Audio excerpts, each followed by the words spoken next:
করোনাকালের budget আজ অর্থনীতি পুনরুদ্ধার চ্যালেঞ্জ বলছেন বিশেষজ্ঞরা। মহামারীর ক্ষতি কাটিয়ে ওঠার প্রত্যয় প্রধানমন্ত্রী। আমরা একদিকে যেমন করোনা মোকাবেলা করব, আমফান ঘূর্ণিঝড় আমরা মোকাবেলা করেছি, আবার পাশাপাশি আমার দেশের মানুষের স্বাভাবিক জীবন যাপনটা যাতে চলে, তারা যেন কষ্ট না পায়, তাদের জন্য যা যা করণীয় সেটা আমি করে যাব। অর্থ পাচার রোধ ও ব্যবসা বাণিজ্যে গতি ফেরাতে পারে কালো টাকা সাদা করার সুযোগ, মত বিশেষজ্ঞদের। আবাসন খাতে বিনিয়োগের পরামর্শ। তদন্ত শেষ না হওয়া পর্যন্ত কুয়েতে গ্রেপ্তার থাকছেন বাবুল, শাস্তি হলে হারাবেন এমপি পদ। তদন্ত নামছে দুর্নীতি দমন কমিশন। দেশে করোনায় মৃত্যু ছাড়ল 1000, নতুন শনাক্ত 3000-এর বেশি। বিশ্বে সংক্রমণ ও প্রাণহানি বাড়ছে। আগস্টে অক্সফোর্ডের ভ্যাকসিন। সময় মতো পরীক্ষা না হওয়ায় বাড়ছে করোনার সংক্রমণ। ঢাকার বাইরের চিত্র করুন, ফল পেতে লাগছে 10 দিনও। দ্রুত অধিক হারে টেস্টের পরামর্শ।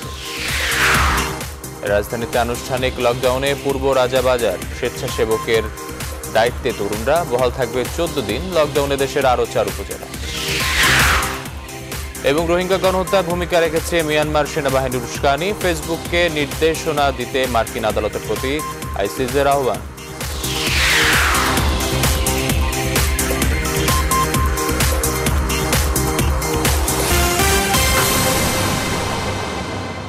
সকাল 7টার সংবাদে সবাইকে স্বাগত। সাথে আছে আমি আকাশ হাসান। দেখছিলেন সংবাদ শিরোনাম। শুরুতে এই বাজেট নিয়ে আমাদের বিশেষ আয়োজন।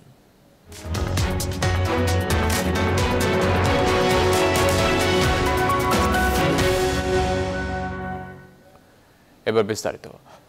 রেকর্ড ঘাটতি এবং তা মেটাতে দুর্বল ব্যাংক ব্যবস্থার উপর চাপ বাড়িয়ে আজ উত্থাপিত হতে আসছে অর্থ বছরের বাজেট, যার আকার ধরা হয়েছে 5,68,000 কোটি টাকা। বিশ্লেষকরা বলছেন, করোনায় বিপর্যস্ত অর্থনীতি টেনে তুলতে নানা পরিকল্পনা থাকলেও ব্যয় ব্যবস্থাপনায় নেই সুস্পষ্ট নির্দেশনা। এছাড়া রাজস্ব আদায় পরিস্থিতি নাজুক হলেও বড় লক্ষ্যমাত্রা দেওয়া হচ্ছে এনবিআর এর কাঁধে। তবে স্বাস্থ্য ঝুঁকির কথা মাথায় রেখে সীমিত করা হচ্ছে আজকের বাজেট অধিবেশন। ফলে সংসদেও এবার ভিন্ন পরিবেশ। কেমন হচ্ছে আজকের বাজেট, তার বিস্তারিত তুলে ধরছেন বাবু কামরুজ্জামান। করোনার ভয়াল থাবায় পুরো বিশ্বের মতোই থমকে গেছে উদীয়মান অর্থনীতির বাংলাদেশও। বেড়েছে দারিদ্র্য ও চাকরিহীন মানুষের সংখ্যা, নাজুক হয়ে পড়েছে আমদানি রপ্তানিও। ভেঙে পড়া এই অর্থনীতি টেনে তুলতে অর্থমন্ত্রী আহম মোস্তফা কামাল নিয়ে আসছেন অর্থনৈতিক উত্তরণ ও ভবিষ্যৎ পথ পরিক্রমা শিরোনামের বাজেট 2020-21, যেখানে চলতি বাজেটের সংশোধিত আকারের তুলনায় 13.5% বাড়িয়ে আগামী অর্থ বছরের জন্য অর্থমন্ত্রী ঘোষণা করবেন 5,68,000 কোটি টাকার বাজেট, যা খরচ করে স্বাস্থ্য, কৃষি ও সামাজিক সুরক্ষা নিশ্চিত করতে চায় সরকার। এই বাজেটটা হবে অনেকটা পুনর্বাসনমুখী, অনেকটা সাবধানী এবং অনেকটা বেশি পরিমাণে দরিদ্রমুক্ত। খরচের লক্ষ্য বড় হলেও আয়ের ভরসা নেই। তবুও প্রায় 10% বাড়িয়ে আয়ের প্রধান উৎস রাজস্ব বোর্ডকে দেয়া হচ্ছে 3,30,000 কোটি টাকা আদায়ের দায়িত্ব। এছাড়া এনবিআর বহির্ভূত অন্যান্য কর ও অনুদান মিলে আয়ের লক্ষ্য ধরা হচ্ছে 3,82,000 কোটি টাকা সংগ্রহের। এবারের বাজেটে রেকর্ড ঘাটতি দাঁড়াচ্ছে প্রায় 1,86,000 কোটি টাকা। ঘাটতি মেটাতে দেশীয় ব্যাংকের উপর ভরসা রাখা হচ্ছে প্রায় 85,000 কোটি। ফলে বাড়তি চাপ তৈরি হতে পারে তারল্য সরবরাহ ও আর্থিক ব্যবস্থাপনায়। এছাড়া বিদেশি ঋণ ধরা হয়েছে 76,000 কোটি টাকা।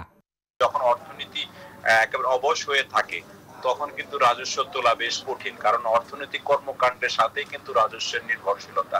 তো সেই জন্য খুব বড় ধরনের জাম্প আমরা রাজস্বে করতে পারবো আগামী বছর, এটা কিন্তু আশা করা ঠিক হবে না। আমাদের শিল্প বাণিজ্য যদি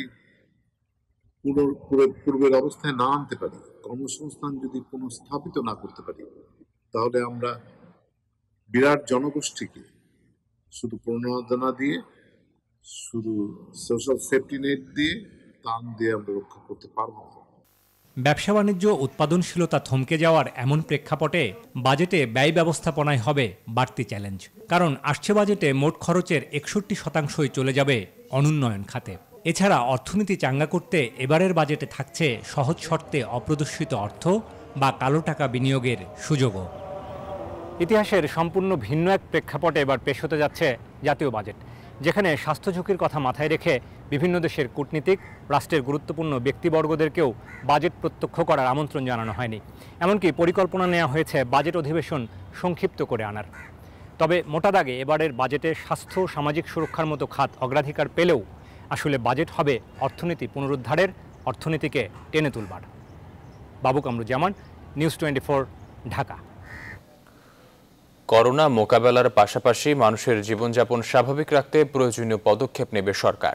সংসদের বাজেট অধিবেশনে বলছেন প্রধানমন্ত্রী শেখ হাসিনা। ওই সময় করোনা মোকাবেলায় চিকিৎসক, স্বাস্থ্যকর্মীর পাশাপাশি প্রশাসন, আইন শৃঙ্খলা বাহিনী এবং সর্বস্তরের মানুষের ভূমিকার প্রশংসা করেছেন সরকার প্রধান। প্লাবন রহমানের রিপোর্টে থাকছে বিস্তারিত। করোনা মহামারীর মধ্যেই উত্থাপিত হতে যাচ্ছে 2020-21 অর্থ বছরের বাজেট। সে লক্ষ্যেই জাতীয় সংসদে শুরু হলো বাজেট অধিবেশন। বাজেট অধিবেশন শুরু হচ্ছে। অধিবেশনের শুরুতেই সবাইকে স্বাগত জানান স্পিকার ডক্টর শিরিন শারমিন চৌধুরী। জানান করোনাকালে অধিবেশন চলবে বিশেষ ব্যবস্থায়। প্রধানমন্ত্রী শেখ হাসিনাকে পরে অধিবেশনে করোনা পরিস্থিতি নিয়ে কথা বলেন প্রধানমন্ত্রী শেখ হাসিনা। এই করোনা ভাইরাসের কারণে সবকিছু একটা অচল অবস্থায় চলছে, পাশাপাশি মৃত্যু এসে হারা দিচ্ছে। দেখুন, মানুষ মরণশীল। আজকে যখন জন্মেছি মরতে একজন হবেই। তা করোনা ভাইরাসে মরি, গুলি খেয়ে মরি, বোমা খেয়ে মরি, বা অসুস্থ হয়ে মরি, বা এই যে কথা বলতে বলতেও মরে যেতে পারি। কাজে এই মৃত্যু যখন অবধারিত, তো মৃত্যুকে ভয় পাওয়ার তো কিছু নেই। জানান দেশে করোনা মোকাবেলার পাশাপাশি মানুষের জীবনযাত্রা যতটা সম্ভব স্বাভাবিক রাখার চেষ্টা করছে সরকার। আমরা একদিকে যেমন করোনা মোকাবেলা করব, আমফান ঘূর্ণিঝড় আমরা মোকাবেলা করেছি, আবার পাশাপাশি আমার দেশের মানুষের স্বাভাবিক জীবন যাপনটা যাতে চলে, তারা যেন কষ্ট না পায়, তাদের জন্য যা যা করণীয় সেটা আমি করে যাব। প্রত্যেকটা জেলায় জেলা প্রশাসকের কাছে আলাদাভাবে ফান্ড দিয়ে রেখেছি, যে সেখানে একটা মানুষ যেন না খেয়ে কষ্ট না পায়। বক্তব্যের এক পর্যায়ে করোনাকালে ডাক্তার, নার্স, স্বাস্থ্যকর্মী সহ সংশ্লিষ্ট সব পক্ষের ভূমিকার প্রশংসা করেন সরকার প্রধান। এই মহামারীতে বাংলাদেশ যেসব বরেণ্য রাজনীতিবিদ ও ব্যক্তিত্বদের হারিয়েছে, তাদের আত্মার শান্তি কামনা করেন প্রধানমন্ত্রী।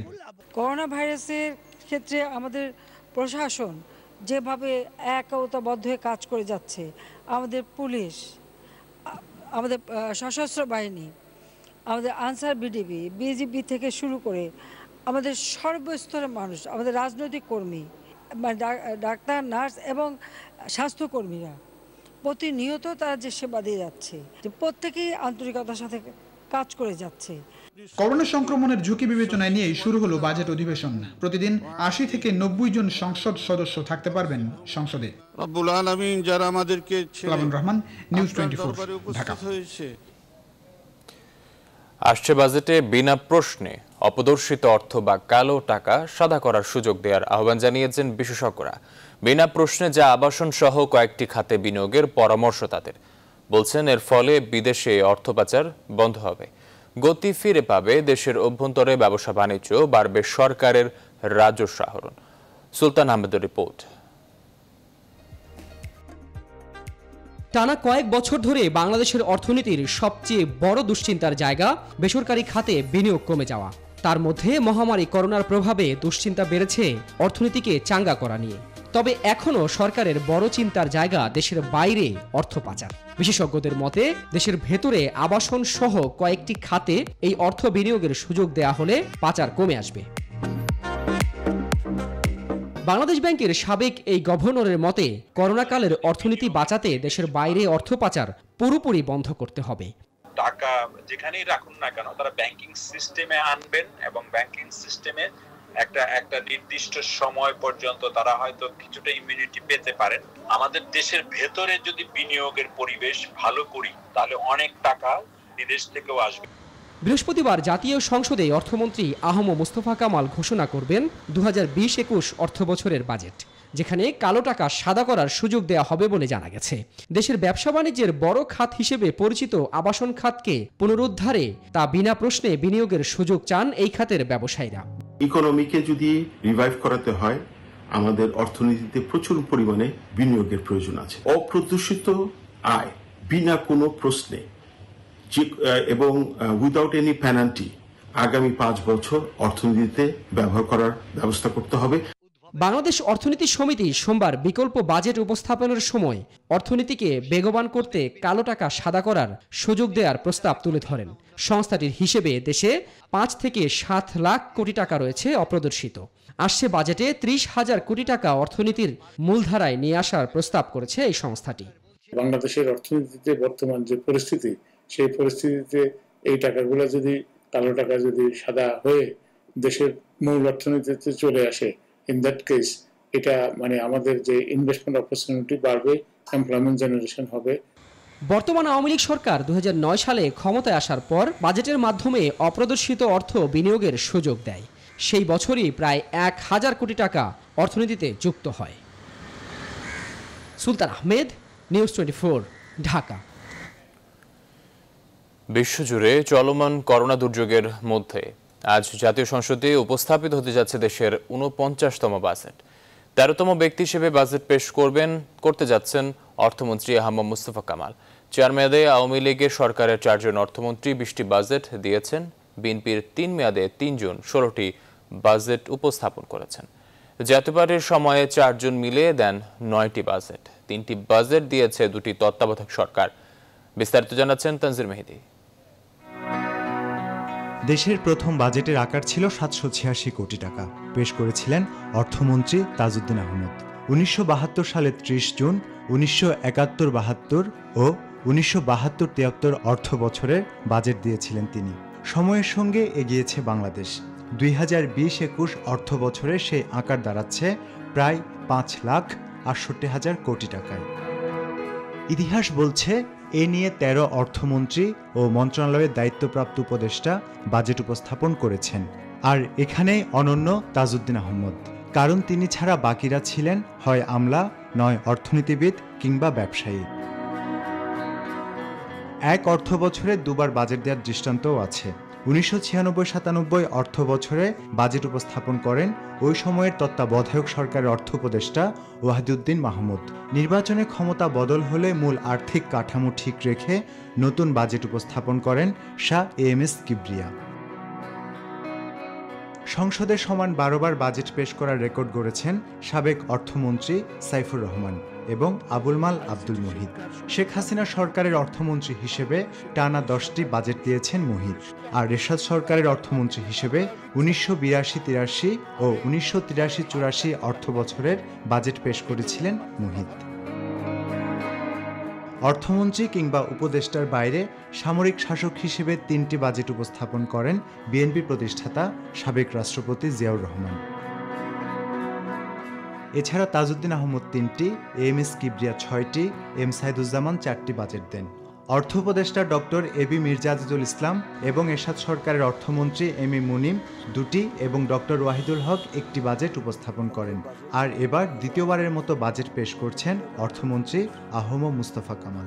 জাতীয় বাজেট 2000 একটি করে বাজেট দিয়েছেন বিএনপি সরকারের অর্থমন্ত্রী ডক্টর মির্জা নুরুল হুদা এবং খন্দকার মুশতাক সরকারের আমলে টেকনোক্র্যাট অর্থমন্ত্রী হিসেবে 1975-76 অর্থ বছরের বাজেট দেন doctor A R Mallick. Tanzir Mehedi, news 24, Dhaka. কুয়েতে আদালতে শাস্তি হলে সংসদ সদস্য পদ হারাবেন অর্থ মানব পাচারের দায়ে আটক লক্ষ্মীপুরের এমপি শহীদ ইসলাম পাপুল। বিদেশে চাকরি ও ব্যবসা বাণিজ্যের তথ্য হলফনামায় গোপন করার দায়েও এমপি পদ হারাতে পারেন তিনি। অভিমত সংবিধান বিশেষজ্ঞদের। দুদক চেয়ারম্যান ইকবাল মাহমুদ নিউজ 24-কে জানান, কুয়েত গোয়েন্দার তথ্য ধরে এবার তারা আটঘাট বেঁধেই মাঠে নামবেন তদন্তে। বিস্তারিত জানাচ্ছেন লাকমিনা জেসমিন সুমা। অর্থ ও মানব পাচার এবং অবৈধ ভিসা ব্যবসার অভিযোগে কুয়েত সিআইডির হাতে আটক লক্ষ্মীপুরের এমপি শহীদ ইসলাম পাপুল এখনও রিমান্ডে। কুয়েতের বাংলাদেশ দূতাবাস এ বিষয়ে নীরব দর্শকের ভূমিকা পালন করলেও স্থানীয় গণমাধ্যমে বের হয়ে আসছে চাঞ্চল্যকর সব তথ্য। কুয়েতের স্থানীয় আরবি দৈনিক আল রায় জানিয়েছে, তদন্ত শেষ না হওয়া পর্যন্ত পাপুলকে গ্রেপ্তার রাখার নির্দেশ দিয়েছেন দেশটির প্রসিকিউশন। আর কুয়েত টাইমসের রিপোর্ট বলছে, তথ্য প্রমাণ ও ভুক্তভোগীদের জবানবন্দি থাকা সত্ত্বেও রিমান্ডে গোয়েন্দা সংস্থার আনিত অভিযোগ একের পর এক অস্বীকার করে যাচ্ছে পাপুল। আইন ও সংবিধান বিশেষজ্ঞরা বলছেন, কুয়েতের আদালতে শাস্তি হলে সংবিধান অনুযায়ী এমপি পদ হারাবেন শহীদ ইসলাম পাপুল। ওখানে গিয়ে অ্যারেস্ট হয়ে যদি ট্রায়াল তার কনভিকশন হয়ে যায়, তাহলে তো তার সংসদপদ থাকবে না।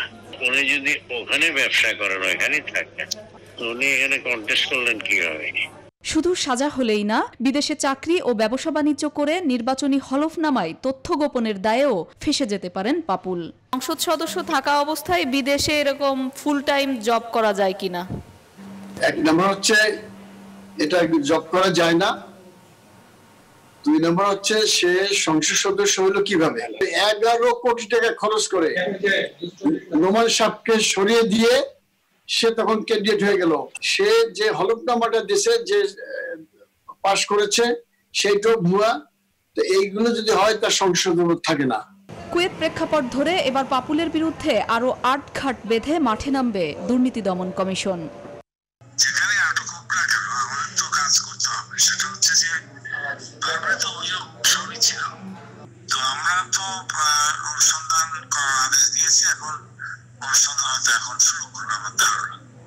গেল শনিবার কুয়েতের মুশরিক এলাকার নিজ বাড়ি থেকে পাপুলকে আটক করে Kuwait CID. লাকমিনা jasmine Soma, news 24, Dhaka. দেশে একদিনে নতুন করে করোনায় আক্রান্ত হয়েছেন আরও ৩,১৯০ জন। 24 ঘন্টায় করোনায় ঝরে গেল আরও 37টি প্রাণ। এ নিয়ে মৃত্যু ছাড়ল 1000।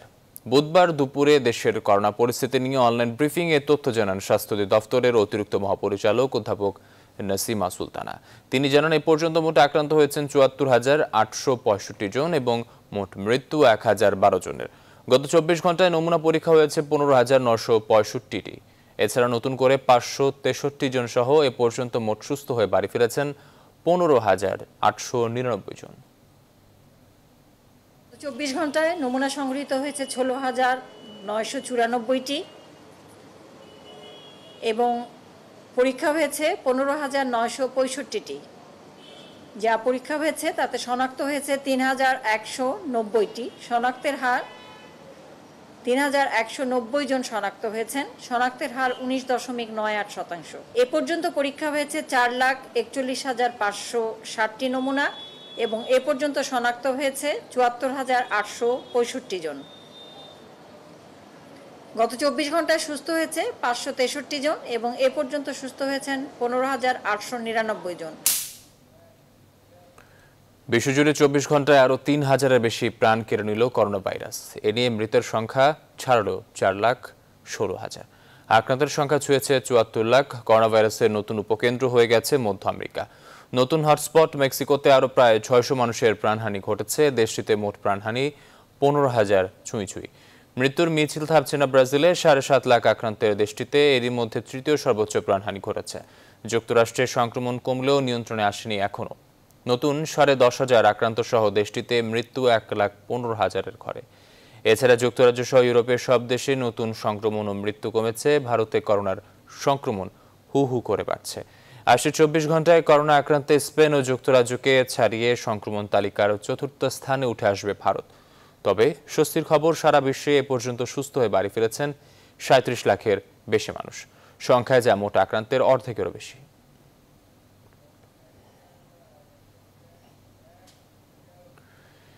বিশ্বজুড়ে চলছে ভ্যাকসিন বের করার কর্মযজ্ঞ। যুক্তরাজ্যের অক্সফোর্ড ইউনিভার্সিটির গবেষকদের তৈরি করোনার ভ্যাকসিন আগামী আগস্ট মাসেই পাওয়া যেতে পারে, যেটি ব্যবহার করা যাবে ইনহেলারের মাধ্যমে। সম্প্রতি অক্সফোর্ডের সেন্টার ফর পার্সোনালাইজড মেডিসিনের প্রফেসর অ্যাড্রিয়ান হিল এক অনলাইন বক্তব্যে তথ্য জানিয়েছেন। আগামী কয়েক মাসের মধ্যে চীন করোনা ভাইরাসের ভ্যাকসিন জরুরি ব্যবহারের জন্য প্রস্তুত করতে পারে। দেশটিতে করোনার আরেক অ্যান্টিবডি থেরাপির হিউম্যান ট্রায়াল শুরু হয়েছে। লন্ডনে ঐতিহ্যবাহী ইম্পেরিয়াল কলেজও কম দামের করোনা ভাইরাসের টিকা উদ্ভাবনের জন্য কাজ করছে। যুক্তরাষ্ট্রের জাতীয় অ্যালার্জি ও সংক্রামক রোগ ইনস্টিটিউটের পরিচালক ডক্টর অ্যান্থনি ফাউচির দাবি, 2021 সালের প্রথম প্রান্তিকে ভ্যাকসিন নিরাপদ ও কার্যকর প্রমাণিত হবে।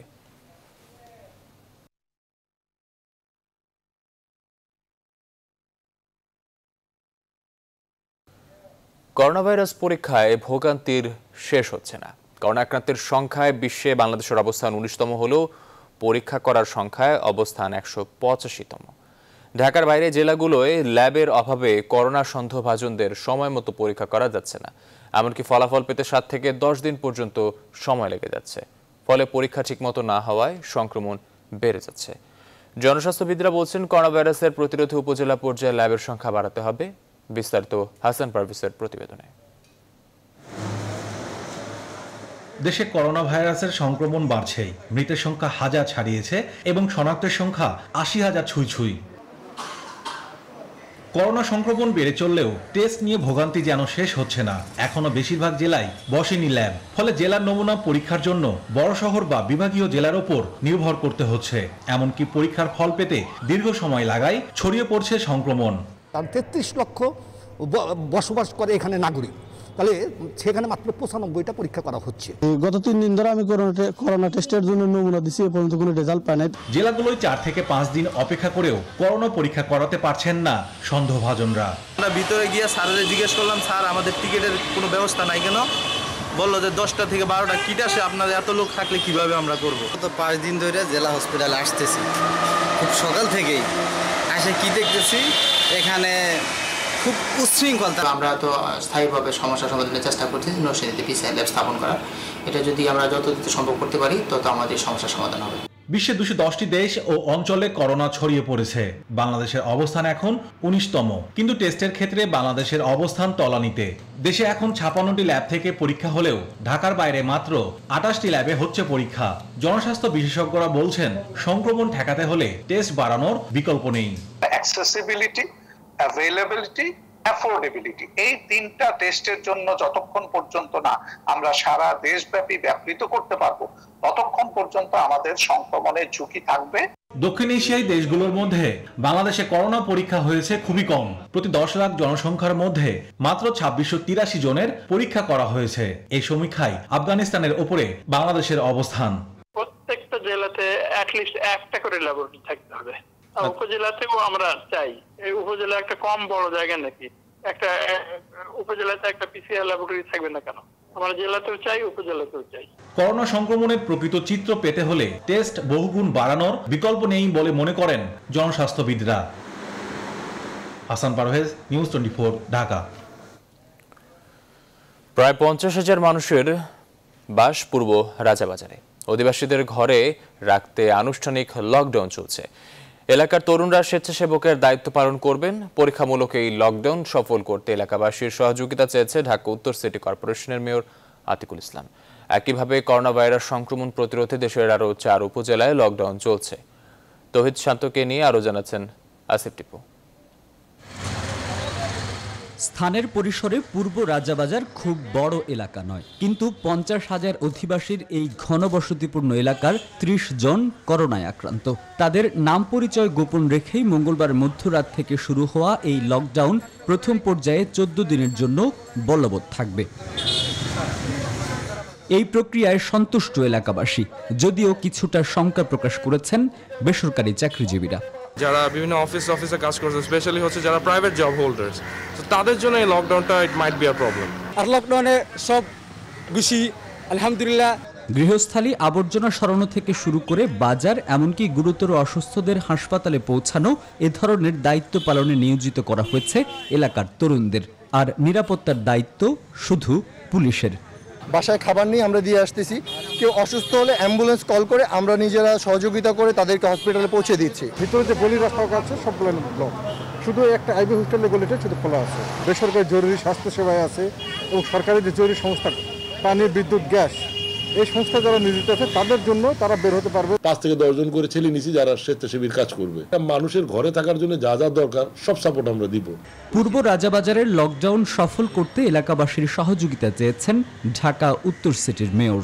এখানে আমাদের পুলিশ বাহিনী আছে, আর্মি আছে, আমাদের লোকাল কাউন্সিলররা আছেন এবং আমরা মনে করি যে সবাই মিলে আমাদেরকে এগিয়ে আসতে হবে। রাজধানীর বাইরে একইভাবে নোয়াখালী সদর এবং বেগমগঞ্জেও চলছে দ্বিতীয় দফার লকডাউন। বুধবার বেলা 12টা থেকে লকডাউন শুরু হয়েছে বান্দরবান সদর ও রুমায়। আসিফ টিপু, নিউজ 24। প্রধানমন্ত্রী শেখ হাসিনার কারামুক্তি দিবস আজ। দীর্ঘ 11 মাস কারাভোগের পর 2008 সালের 11 জুন তৎকালীন আওয়ামী লীগ সভাপতিকে মুক্তি দিতে বাধ্য হয় সেনা নিয়ন্ত্রিত অন্তর্বর্তীকালীন সরকার। আরও জানাচ্ছেন শাহালি জয়। ঢাকার রাস্তায় সেদিন এমনই ঢল নেমেছিল মানুষের। দীর্ঘ 11 মাস কারাগারে আটক থাকার পর এদিনই মুক্তি পান আওয়ামী লীগ সভাপতি শেখ হাসিনা। অবরুদ্ধ গণতন্ত্র মুক্তির পথে এগিয়ে যায় আরও এক ধাপ। ১/১১ অন্তর্বর্তীকালীন সরকার শেখ হাসিনাকে গ্রেফতার করে সংসদ ভবনের বিশেষ কারাগারে রাখে। কারাগারের অভ্যন্তরে তিনি অসুস্থ হয়ে পড়েন। তখন বিদেশে চিকিৎসার জন্য তাকে মুক্তি দেওয়ার দাবি ওঠে বিভিন্ন মহল থেকে। আওয়ামী লীগ সহ অন্যান্য অঙ্গ ও সহযোগী সংগঠনের ক্রমাগত চাপ, আপোষহীন মনোভাব এবং অনড় দাবির পরিপ্রেক্ষিতে তৎকালীন তত্ত্বাবধায়ক সরকার শেখ হাসিনাকে প্যারোলে মুক্তি দিতে বাধ্য হয়। 2007-এর পট পরিবর্তনের পর থেকেই দেশের রাজনৈতিক দলগুলোর মধ্যে শুরু হয় এক ধরনের অস্বস্তি। শুরু হয় রাজনৈতিক দল ভাঙাগড়া, নতুন দল গঠন আর রাজনৈতিক নেতাদের গ্রেফতার। এরই ধারাবাহিকতায় ওই বছর জুলাই মাসে গ্রেফতার হন আওয়ামী লীগ সভাপতি শেখ হাসিনা। শাহ আলী জয়, নিউজ 24, ঢাকা। গুরুতর অসুস্থ সাবেক স্বাস্থ্যমন্ত্রী মোহাম্মদ নাসিমকে উন্নত চিকিৎসার জন্য সিঙ্গাপুরে নিয়ে যেতে চায় পরিবার। করোনা ভাইরাসে আক্রান্ত হওয়ার পর গেল শুক্রবার ব্রেইন স্ট্রোক করেন বর্ষিয়ানী আওয়ামী লীগ নেতা। অপারেশন শেষে জ্ঞান ফিরে না আসায় চিকিৎসকরা মোহাম্মদ নাসিমকে প্রথমে 48 ঘন্টা ও পরে 72 ঘন্টা নিবিড় পর্যবেক্ষণে রাখেন। সোমবার ওই সময় পার হয়ে গেলেও শারীরিক অবস্থার উন্নতি হয়নি তার। এরই মধ্যে করোনা সংক্রমণ কাটিয়ে উঠেছেন মোহাম্মদ নাসিম।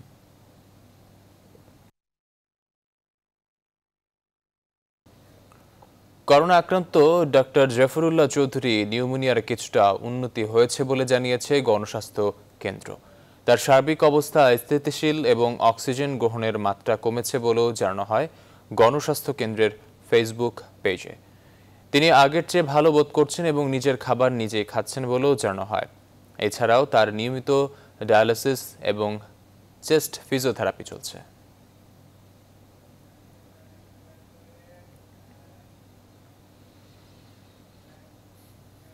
দেশের সরকারি হাসপাতালগুলোয় 733টি ইন্টেনসিভ কেয়ার ইউনিট আইসিইউ রয়েছে। কোভিড-19 মহামারীর মধ্যে এক রিট আবেদনে হাইকোর্টের নির্দেশে এই সংখ্যা সরকারের পক্ষ থেকে জানানো হয়। বিচারপতি এম এনায়েতুর রহিমের ভার্চুয়াল আদালতে মঙ্গলবার এ তথ্য তুলে ধরে রাষ্ট্রপক্ষ। বেসরকারি হাসপাতালে কোভিড চিকিৎসা আক্রান্ত আরও 2টি রিট রয়েছে। সব রিটের শুনানির জন্য 14 জুন তারিখ রেখেছেন আদালত।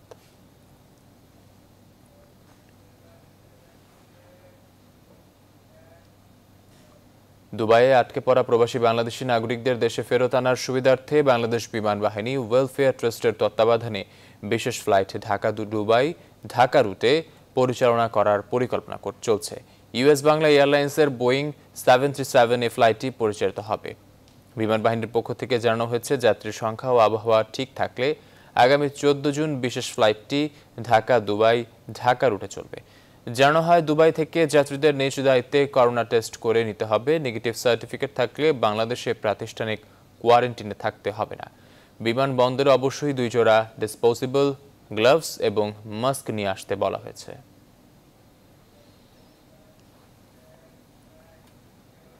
আবারও বাজেট প্রসঙ্গ। নতুন বাজেটে জীবন ও জীবিকা সর্বোচ্চ অগ্রাধিকার পাবে। বুধবার এক অনলাইন ব্রিফিংয়ে তথ্য জানিয়েছেন আওয়ামী লীগের সাধারণ সম্পাদক এবং সড়ক পরিবহন ও সেতু মন্ত্রী ওবায়দুল কাদের। সর্বোচ্চ অগ্রাধিকার দিয়েই গণমুখী কল্যাণমুখী বাজেট জাতীয় সংসদে আগামীকাল উত্থাপিত হবে। স্বাস্থ্য, কৃষি ও শিক্ষায় সর্বোচ্চ গুরুত্ব দেওয়ার পাশাপাশি বাজেটে ক্ষতিগ্রস্ত শিল্প কারখানা চালু এবং কয়েক কোটি মানুষের কর্মসংস্থানে সহ গণমুখী পরিকল্পনা নেওয়ার আহ্বান জানিয়েছে জাতীয় সমাজতান্ত্রিক দলের সভাপতি আসম রব। এক অনলাইন ব্রিফিংয়ে তিনি একথা বলেন। সামাজিক নিরাপত্তা, কর্মসংস্থান, স্বাস্থ্য, কৃষি, পরিবেশ ও শিক্ষা খাতে বাজেট প্রণয়ন বিশেষ গুরুত্ব দিতে হবে। 2. জাতীয় স্বাস্থ্য কাউন্সিল গঠন করে সক্ষমতা বৃদ্ধি ও ওষুধের মূল্য নিয়ন্ত্রণ সহ করোনা মোকাবেলা প্রয়োজনীয় বরাদ্দ প্রদান করতে হবে। 3. মেগা প্রজেক্ট সমূহের অপচয় বন্ধ করতে হবে। রেন্টাল পাওয়ারের ভর্তুকি বন্ধ করতে হবে। রোহিঙ্গা গণহত্যায় জড়িত মিয়ানমার সেনাবাহিনী ও পুলিশের পোস্ট ও তথ্য প্রকাশের জন্য ফেসবুকের তথ্য পেতে মার্কিন আদালতকে ব্যবস্থা নেওয়ার নির্দেশনা দিয়েছেন আন্তর্জাতিক বিচার আদালত আইসিজে। গণহত্যার অভিযোগে মিয়ানমারকে বিশ্ব আদালতের সামনে আনার পর এমন আদেশ এলো। 2018 সালে জাতিসংঘের মানবাধিকার বিষয়ে তদন্তকারীরা বলেন মিয়ানমারের সহিংসতা ছড়ানোর পেছনে ফেসবুক গুরুত্বপূর্ণ ভূমিকা রাখে। এই বিষয়ে নজরে এনে ফেসবুকের সব নথি ও তথ্য প্রকাশে গেল ৮ জুন যুক্তরাষ্ট্রের কলম্বিয়া ডিস্ট্রিক্ট আদালতের নির্দেশনা চায় গাম্বিয়া। আদালত যত দ্রুত সম্ভব ফেসবুককে তথ্য দিতে বলেছে। আদেশ পেয়ে ফেসবুক ইতিবাচক সাড়া দিয়েছে।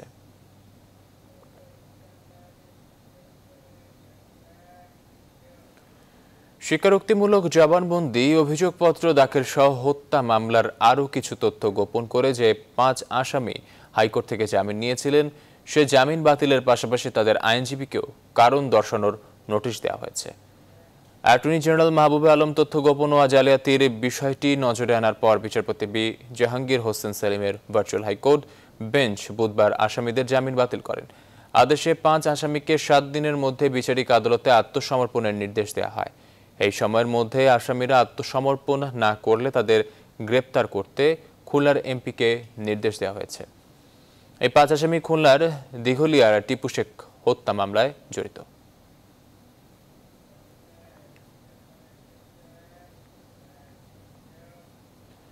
সরকারি ঔষধ অবৈধভাবে বাইরে বিক্রির সময় জাতীয় হৃদরোগ ইনস্টিটিউটের 2 কর্মচারীকে আটক করেছে জাতীয় নিরাপত্তা গোয়েন্দা সংস্থা NSI। দুপুরে ইনস্টিটিউট থেকে তাদের হাতে নাতে আটক করা হয়। এরা হলেন ফার্মাসিস্ট নির্মল সরকার ও স্টোর ইনচার্জ বশির উদ্দিন।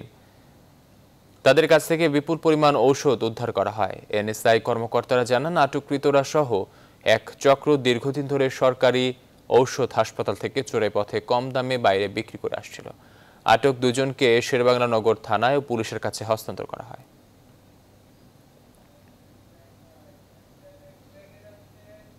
এবার প্রবাসের খবর।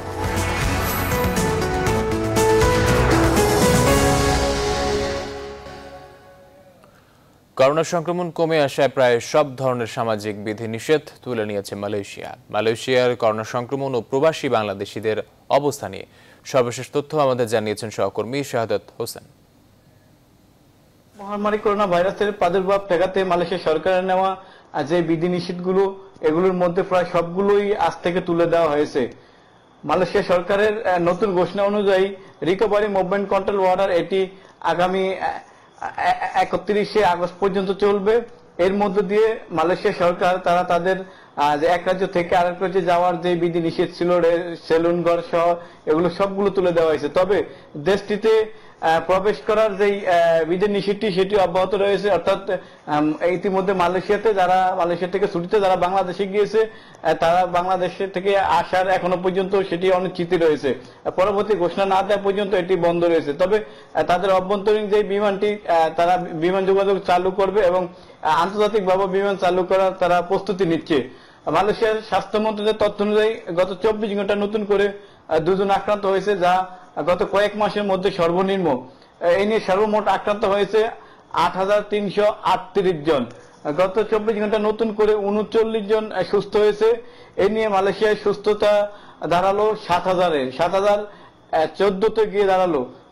নতুন করে 1 জন মৃত্যুবরণ করেছে। এই নিয়ে মৃত্যুর সংখ্যা দাঁড়াইছে 118তে। প্রায় সবগুলো সেক্টর খুলে দেওয়া, দীর্ঘদিন পর কাজে যোগদান করায় মালয়েশিয়া প্রবাসীদের মাঝে অনেকটা স্বস্তি ফিরে এসেছে। তবে অবশ্যই প্রত্যেকটি সেক্টরেই মালয়েশিয়া স্বাস্থ্য মন্ত্রণালয় দেওয়া যে স্বাস্থ্যবিধি SOP মেনে চলতে হবে, যা আগামী 31শে আগস্ট পর্যন্ত। মধ্যপ্রাচ্যের লেবাননে করোনা পরিস্থিতি অনেকটাই নিয়ন্ত্রণে। লেবাননের করোনা পরিস্থিতির সর্বশেষ অবস্থা জানিয়েছেন সহকর্মী বাবু সাহা। ষষ্ঠবারের মতো এখানে লকডাউন বৃদ্ধি করে আগামী 5 জুলাই পর্যন্ত নির্ধারণ করেছে দেশটির সরকার। এবং এই দীর্ঘ সময় লকডাউনের কারণে লেবাননের যে সকল প্রতিষ্ঠানগুলো বন্ধ ছিল সেগুলো কিন্তু আবার পূর্বের মতো স্বাভাবিক অবস্থায় ফিরে এসেছে, কারণ লকডাউন ইতিমধ্যে অনেকটা শিথিল করা হয়েছে। তাছাড়া বৈরুতের যে জনজীবন সেটা কিন্তু বর্তমানে স্বাভাবিক অবস্থায় ফিরে এসেছে বলে আমরা দেখতে পাচ্ছি।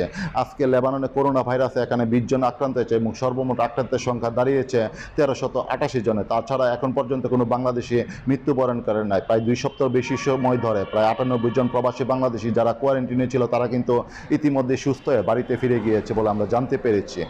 লকডাউনের কারণে যে সকল প্রবাসীদের ইকামা নবায়ন বন্ধ ছিল সেটি কিন্তু চালু করা হয়েছে এবং আমরা জানতে পেরেছি এই জুন মাসে প্রবাসীরা তারা জরিমানা ছাড়াই আকামা নবায়ন করতে পারবে এদেশের জেনারেল সিকিউরিটি থেকে। তাছাড়া বাংলাদেশ দূতাবাসে এতদিন পাসপোর্ট নবায়ন যেটি বন্ধ ছিল সেটি কিন্তু আবার চালু করা হয়েছে এবং যাদের আকামা খুবই সন্নিকটে তারা কিন্তু ইতিমধ্যে বাংলাদেশ দূতাবাস থেকে তাদের পাসপোর্টটি নবায়ন করতে সক্ষম হচ্ছেন। তবে লেবাননে দীর্ঘ সময় ধরে প্রবাসী বাংলাদেশিরা যে সমস্যায় ভুগছে সেটি কিন্তু যতই দিন যাচ্ছে ততই কিন্তু এখানে প্রকট আকার ধারণ করেছে এবং প্রবাসী বাংলাদেশিরা তারা কিন্তু দেশে যাওয়ার অপেক্ষায় রয়েছেন বর্তমানে। তবে এদিকে বিমান চলাচল বন্ধ এবং বৈরুত এয়ারপোর্ট বন্ধ থাকার কারণে প্রবাসী বাংলাদেশিরা কিন্তু ইচ্ছা থাকলেও তারা দেশে ফিরে যেতে পারছে না। তবে আমরা জানতে পেরেছি যে আগামী জুলাই মাসের প্রথম সপ্তাহে বিমানবন্দর খোলার সম্ভাবনা রয়েছে। তবে সেক্ষেত্রে যদি প্লেন চলাচল স্বাভাবিক থাকে এবং টিকিটের ক্রয় মূল্য অনেকটা নিয়ন্ত্রণে থাকে সেক্ষেত্রে কিন্তু লেবানন থেকে অনেক প্রবাসী কিন্তু তারা বাংলাদেশে ফিরে যাবে বলে আমরা আশা করছি। তাছাড়া বৈরুত দূতাবাসে প্রায় 7,500 প্রবাসী বাংলাদেশি নাম নিবন্ধন করে কিন্তু তারা দেশে যাওয়ার জন্য অপেক্ষায় রয়েছেন।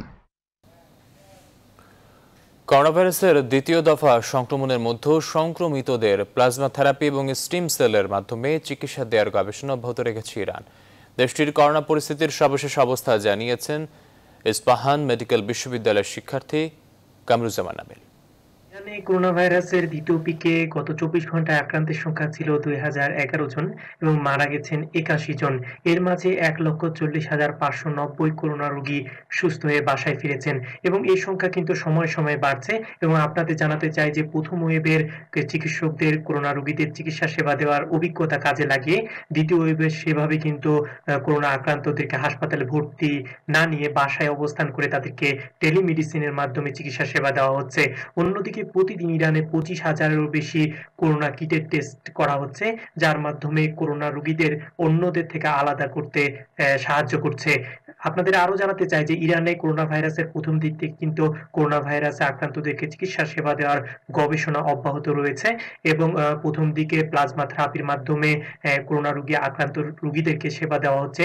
সাথে সাথে স্টিম সেলের মাধ্যমে করোনা রোগীদের চিকিৎসা সেবা দেওয়ার বিষয়টি কিন্তু গবেষণা অব্যাহত রয়েছে। বাহরাইনে করোনার চলমান সংকটময় পরিস্থিতিতে প্রবাসীদের সুরক্ষা নিশ্চিত ও তাদের কল্যাণে নিরলসভাবে কাজ করে যাচ্ছেন দেশটিতে নবনিযুক্ত রাষ্ট্রদূত ডক্টর মোহাম্মদ নজরুল ইসলাম। একই সাথে বাংলাদেশিদের অধিকার ও সুবিধা আদায়ে বাহরাইন সরকারের সংশ্লিষ্ট মন্ত্রণালয় ও কর্তৃপক্ষের সাথে সফলতার সাথে কৌশল ও নানা তৎপরতা চালিয়ে যাচ্ছেন তিনি। স্বেচ্ছাসেবী ও সামাজিক সংগঠন বাংলাদেশ ওয়েলফেয়ার কমিউনিটির 3 সদস্যের একটি প্রতিনিধি দলের সাথে এক শুভেচ্ছা ও মতবিনিময় সভায় কথা বলেন তিনি। এ সময় ওয়েলফেয়ার কমিটি ও বাংলাদেশি কমিউনিটি নিয়ে নিজেদের দৃষ্টিভঙ্গি তুলে ধরেন রাষ্ট্রদূতের সামনে।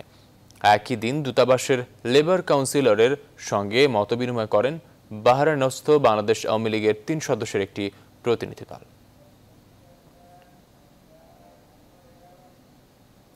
করোনা ভাইরাস সংক্রমণ অনেকটাই নিয়ন্ত্রণে এখন জার্মানিতে। তবে দেশটির পূর্বাঞ্চলে নতুন করে কোভিড-19-এর প্রকোপ বাড়ায় কিছু কিছু এলাকায় নতুন করে লকডাউন আরোপ করা হয়েছে। জার্মানির সর্বশেষ পরিস্থিতি আমাদের জানিয়েছেন প্রবাসী সাংবাদিক খান লিটন। পূর্বাঞ্চলে গটিঙ্গেন প্রদেশে করোনা সংক্রমণের হার বৃদ্ধি পাওয়ার কারণে নতুন করে বিধিনিষেধ কড়াকড়ি করা হয়েছে। সেখানে 2 জনের বেশি পরিবারের সদস্যর বাইরে কেউ চলাফেরা করতে পারবেন না, একসাথে 10 জনের বেশি জনসমাবেশ করতে পারবেন না, মাস্ক ব্যবহার করা বাধ্যতামূলক করা হয়েছে। স্বাস্থ্যবিধি, সোশ্যাল দূরত্ব সব কিছু কঠিনভাবে মেনে চলার জন্য অনুরোধ করা হয়েছে। আর পাশাপাশি বিদেশ ভ্রমণের জন্য 15 তারিখ থেকে উড়োজাহাজ চলাচল শুরু করলেও যে সমস্ত দেশে করোনা ভিত্তিক ঝুঁকি রয়েছে সে সমস্ত দেশের সাথে উড়োজাহাজের যোগাযোগগুলো বন্ধ থাকবে। পাশাপাশি সিনেমা হল, কনসার্ট, বড় রকমের মেলা সব কিছু 31 আগস্ট পর্যন্ত বন্ধ থাকবে। ইউরোপ ও এশিয়ার মাঝখানের ছোট্ট দ্বীপ দেশ সাইপ্রাস থেকে করোনা পরিস্থিতির সর্বশেষ খবর জানিয়েছেন প্রবাসী শিক্ষার্থী মাহফুজুল হক চৌধুরী। দীর্ঘ 2.5 মাস শেষে বিগত 3 সপ্তাহ আগে লকডাউন করে দেওয়া হলে এখানে শহরগুলি আগের মতোই ব্যস্ততম হয়ে উঠেছে। এখানে ব্যবসা বাণিজ্য, শিক্ষা প্রতিষ্ঠান, যান চলাচলগুলি আগের মতোই স্বাভাবিক হয়েছে। আমি যে জায়গায় দাঁড়িয়ে আছি এটি হচ্ছে নিকোসিয়ার খুব ব্যস্ততম একটি শহর, ব্যস্ততম একটি জায়গা, বলতে গেলে এটা পুরো সাইপ্রাসের মধ্যে ব্যস্ততম জায়গা হিসেবে ধরা হয়, কেননা নিকোসিয়া যেহেতু সাইপ্রাসের রাজধানী।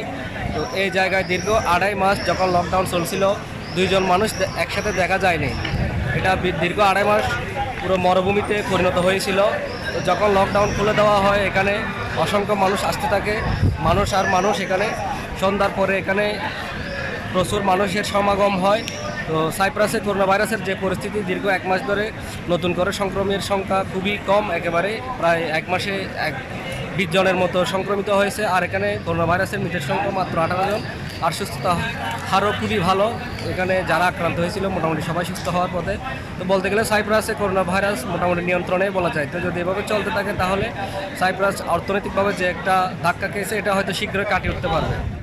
শ্রদ্ধা ভালোবাসায় সমাহিত করা হলো পুলিশের নির্যাতনে নিহত মার্কিন কৃষ্ণাঙ্গ জর্জ ফ্লয়েডকে। বর্ণবৈষম্যের অবসান ঘটিয়ে জাতিগত ন্যায় বিচার প্রতিষ্ঠার প্রত্যয় ব্যক্ত করেন ফ্লয়েডকে শেষ বিদায় জানাতে আসা তারকা, রাজনীতিক সহ উপস্থিত সকলে। বিস্তারিত জানাচ্ছেন চন্দ্রনী চন্দ্রা। মঙ্গলবার সমাহিতের জন্য তার শেষ যাত্রা ছিল রাজকীয়। 3টি ঘোড়ার গাড়িতে করে ফ্লয়েডের মরদেহ নিয়ে যাওয়া হয় কবরস্থানে। এর আগে হিউস্টনের একটি গির্জায় তাকে শেষ বিদায় জানাতে ফ্লয়েডের শোকার্ত পরিবারের সদস্যদের সাথে ছিল রাজনীতিবিদ, অধিকার কর্মী, তারকা সহ প্রায় 500 মানুষ। সেখানে অনেকেই ক্ষোভে ফেটে পড়েন, কান্নায় ভেঙে পড়েন। বক্তব্য রাখতে গিয়ে অনেকে কৃষ্ণাঙ্গ নিপীড়নের জন্য প্রণীত আইন পরিবর্তনের দাবি জানান। অনুষ্ঠানে একটি ভিডিও বার্তা পাঠিয়েছেন প্রেসিডেন্ট নির্বাচনে ডেমোক্র্যাট প্রার্থী জো বাইডেন। তিনি বলেন, ফ্লয়েডের মৃত্যু বিশ্বকে পাল্টে দেবে। স্মরণসভার পর গির্জা থেকে কফিন নিয়ে যাওয়া হয় হিউস্টন মেমোরিয়াল গার্ডেনে। সেখানে মায়ের পাশেই সমাহিত করা হয় তাকে। এদিকে ফ্লয়েডের হত্যার প্রতিবাদে যুক্তরাষ্ট্রের শহরগুলোতে বিক্ষোভ অব্যাহত আছে। নিউ ইয়র্কের বড়দের পাশাপাশি শিশুরা নিজেদেরকে কালো বলে গর্ব করে স্লোগান দেন।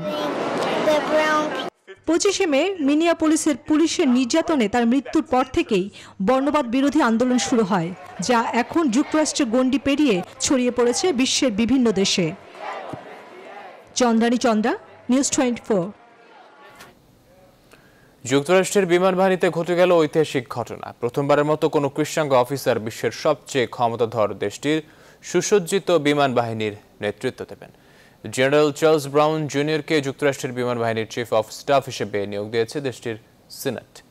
এর মধ্য দিয়ে রচিত হলো ইতিহাস। আন্তর্জাতিক গণমাধ্যম আল জাজিরা জানায়, মঙ্গলবার সিনেটে জেনারেল চার্লস ব্রাউনকে ইউএস এয়ারফোর্সের প্রধান হিসেবে নিয়োগ দেওয়ার প্রস্তাবটি সিনেটে সর্বসম্মতভাবে পাশ হয়। ভাইস প্রেসিডেন্ট মাইক পেন্সের তোলা প্রস্তাব 98-0 ভোটে পাশ হয় মার্কিন কংগ্রেসের উচ্চকক্ষ সিনেটে। এই সিদ্ধান্তকে ঐতিহাসিক বলে উল্লেখ করেছেন পেন্স।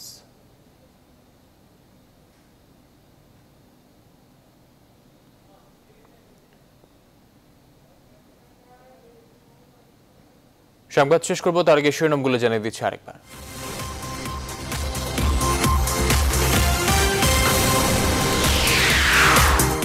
করোনাকালের বাজেট আজ অর্থনীতি পুনরুদ্ধার চ্যালেঞ্জ বলছেন বিশেষজ্ঞরা। মহামারীর ক্ষতি কাটিয়ে ওঠার প্রত্যয় প্রধানমন্ত্রী। আমরা একদিকে যখন করোনা মোকাবেলা করব, আমফান ঘূর্ণিঝড় আমরা মোকাবেলা করেছি, আবার পাশাপাশি আমার দেশের মানুষের স্বাভাবিক জীবন যাপনটা যাতে চলে, তারা যেন কষ্ট না পায়, তাদের জন্য যা যা করণীয় সেটা আমি করে যাব। অর্থ পাচার রোধ ও ব্যবসা বাণিজ্যে গতি ফেরাতে পারে কালো টাকা সাদা করার সূচক মত বিশেষজ্ঞদের। আবাসন খাতে বিনিয়োগের পরামর্শ। তদন্ত শেষ না হওয়া পর্যন্ত কুয়েতে গ্রেফতার থাকছেন পাপুল। শাস্তি হলে হারাবেন এমপি পদ। তদন্তে নামছে দুর্নীতি দমন কমিশন। দেশে করোনায় মৃত্যু ছাড়ল 1000, নতুন শনাক্ত 3000-এর বেশি। বিশ্বে সংক্রমণ ও প্রাণহানি বাড়ছেই, আগস্টে অক্সফোর্ডের ভ্যাকসিন। সময়মতো পরীক্ষা না হওয়ায় বাড়ছে করোনার সংক্রমণ। ঢাকার বাইরের চিত্র করুন, ফল পেতে লাগছে 10 দিনও। দ্রুত অধিক হারে টেস্টের পরামর্শ। রাজধানীতে আনুষ্ঠানিক লকডাউনের পূর্ব রাজাবাজার। স্বেচ্ছাসেবকের দায়িত্বে তরুণরা, বহাল থাকবে 14 দিন। লকডাউনে দেশের আরো 4 উপজেলা। এবং রোহিঙ্গা গণহত্যায় ভূমিকা রেখেছে মিয়ানমার সেনাবাহিনীর উস্কানি। ফেসবুককে নির্দেশনা দিতে মার্কিন আদালতের প্রতি আইসিজের আহ্বান। দর্শক, এই ছিল এখনকার আয়োজনের সাথে থাকার জন্য ধন্যবাদ সবাইকে।